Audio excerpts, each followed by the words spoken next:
adequate resources for him to travel by sea, by SGR, or even by coast bus to any other bus, Honorable Speaker. And let me also say, Honorable Speaker, it is not unusual, because I don't know why anybody would think it's unusual for the Deputy President to travel with our national carrier, Kenya Airways. Honorable Speaker, I have witnessed holders of that office in the person of William Ruto, our current president, use not just Kenya Airways. In fact, last week when he traveled to South Korea, he took a commercial airliner to South Korea to and fro. The only difference is that he never posed for any photograph anywhere. I have also witnessed when he was deputy president, William Ruto traveled not just on Kenya Airways, but used jumbo jets to Mombasa, to Eldoret. He has used Skyward and Renegade, and the other, not 540, there's another airline that Safari Link to Masai Mara. And therefore, it is not unusual.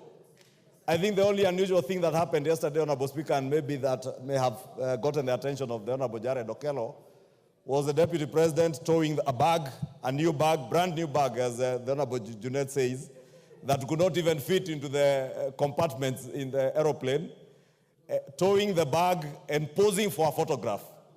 But unfortunately, I think, Honorable Speaker, on matters touching on security, the Deputy President was also very well secured yesterday, and I can confirm that to the country. He had with him not less than 19 bodyguards, 14 of whom he was to travel with on that aircraft. Therefore, he had no problems with people to carry his bags. Let nobody think that the Deputy President had problems on people to carry his bags. He had not less than 3 photographers to take the photographs, Honorable Speaker. Majority. Yes, Junet, what's the point of order? Mr. Speaker, I wish to ask the majority leader whether he's correctly saying that a plane that was to carry 60 people, 14 were supposed to be bodyguards of the Deputy President in that plane. Can you tell the Parliament in broad daylight that 14 were members of his security detail out of 60 members, a third of the plane, and cameramen and the other things? Honorable Speaker, the information I have, the Deputy President did not just appear for the photograph. The Deputy President was driven to the airside with his full security detail, including the presidential guards that guard him from the Wrecker Squad. They were there with him. There were adequate, not less than 14 officers traveling with him on that plane, including photographers, security men, bloggers, protocol people, including the former MP for Nyeri, who I hear is a chief blogger in that office now, Honorable Speaker. Therefore, Honorable Speaker, I was just making the point that the Deputy President was not short of staff and personnel to carry his bags, including photographers who are taking those photos, Honorable Speaker, and therefore his security was not in question at all. 2, Honorable Speaker, in terms of the dignity and honor that comes with that office, Honorable Speaker, I think the Deputy President had this flight paid for by the government of Kenya using taxpayers' money. And to give his office the honor and dignity, those who are keen observers did observe he was seated on seat 1A of that flight. The chief blogger in his office, the former member for Nyeri, was seated on seat 2A. That's in the business class, Honorable Speaker. And others, including his security officers, I think 2 are seated in the business class with him, and many others were seated in the economic compartment. And therefore, let me assure the country that the Deputy President within that flight was very safe. There is nothing unusual in him taking commercial flights.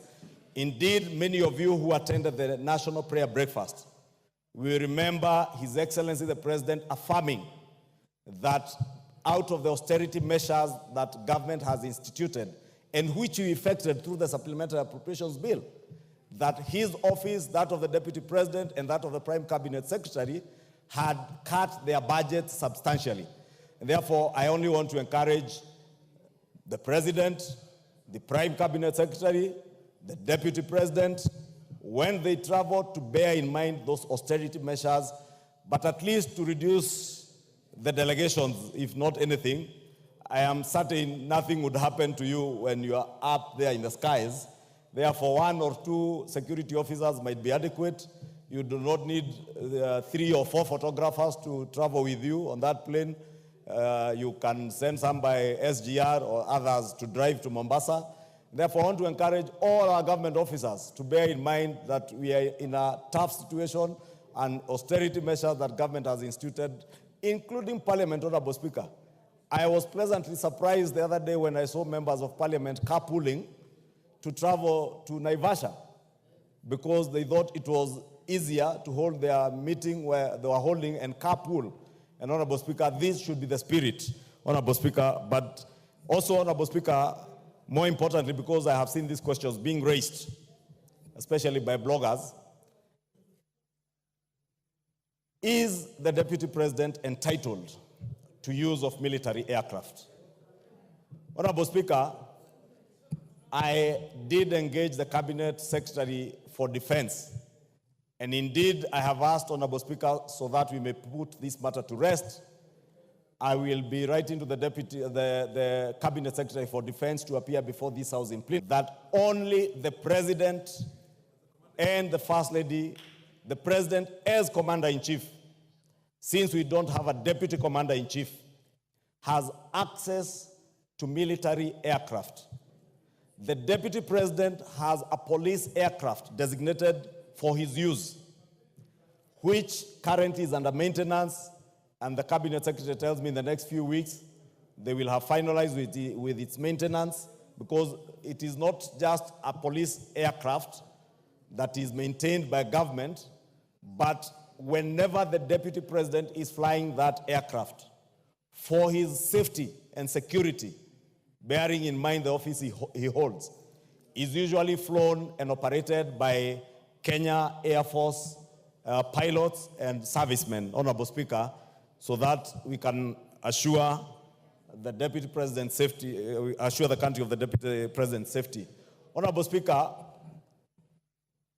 when the Kenya Kwanza government took over, I am also informed, Honorable Speaker, our defense forces would occasionally allow senior government officers to use their aircrafts at times on request.